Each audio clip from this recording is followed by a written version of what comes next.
Salut les amis, aujourd'hui je vais vous parler d'un sujet qui me tient particulièrement à cœur parce que c'est quelque chose qui m'a vachement aidée dans une période de ma vie qui était très difficile. Ça s'appelle la théorie des lignes. Alors j'ai surtout pas la prétention de vous dire que c'est moi qui l'ai inventé. J'ai trouvé ça dans un site, sur un blog que je suis depuis quelques mois et qui est très cher à mon cœur parce que ça m'a beaucoup aidée. Et aujourd'hui, je vais vous parler de mon cas personnel pour que vous ayez un peu un exemple concret de cette théorie des lignes et comment ça peut vous aider à avancer. Alors, on va retourner un peu dans le temps. Il y a, on va dire, 4 ans. J'étais super bien dans ma vie. J'avais un couple super stable. Une ligne. J'avais des potes, des amis. Deuxième ligne, ça se passait super bien. Je passais du temps avec eux. J'avais d'abord mes études qui sont super bien passées, puis après un boulot qui se passait aussi super bien. Troisième ligne. La famille, bon, je suis pas trop famille, donc on va dire que je n'avais pas de ligne famille. Mais j'avais une ligne qui était activité à côté. Alors ça pouvait être voyage, ça pouvait être danse, sport. Toujours une activité assez constante. Et puis une ligne plutôt projet. Alors projet de partir 3 semaines avec le sac à dos sur le dos en Asie, projet d'acheter un appart, projet d'organiser mon mariage, etc.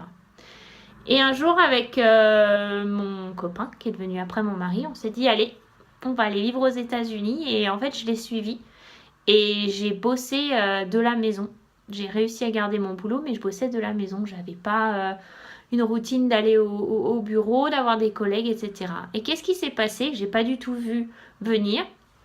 Eh ben, j'ai perdu plus ou moins la ligne boulot et l'intérêt parce que je voyais plus de collègues toute la journée. J'ai perdu la ligne amis parce que c'était pas si facile de se créer des amis quand en fait on sort pas de chez soi et qu'on bosse de la maison, donc j'étais vraiment dépendante de mon conjoint. J'ai perdu plus ou moins la ligne activité à côté parce que je perdais un peu la motive, et puis la ligne projet aussi était un peu en suspens.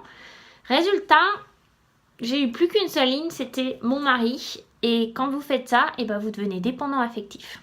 Qu'est-ce qui se passe? Vous dépendez de l'autre pour votre bonheur personnel. Or, vous êtes le seul qui puisse décider d'être heureux. C'est vous qui faites que vous êtes heureux aujourd'hui par les activités que vous faites, par votre boulot, par vos enfants, par votre famille, etc. Et plus vous avez de lignes, moins vous serez impacté par l'échec d'une de ces lignes. Si par exemple ça va pas bien au boulot mais que vous avez un super couple, une super famille, des super potes, vous avez des super projets, et ben vous supporterez beaucoup mieux le fait qu'au boulot ça se passe pas si bien que ça.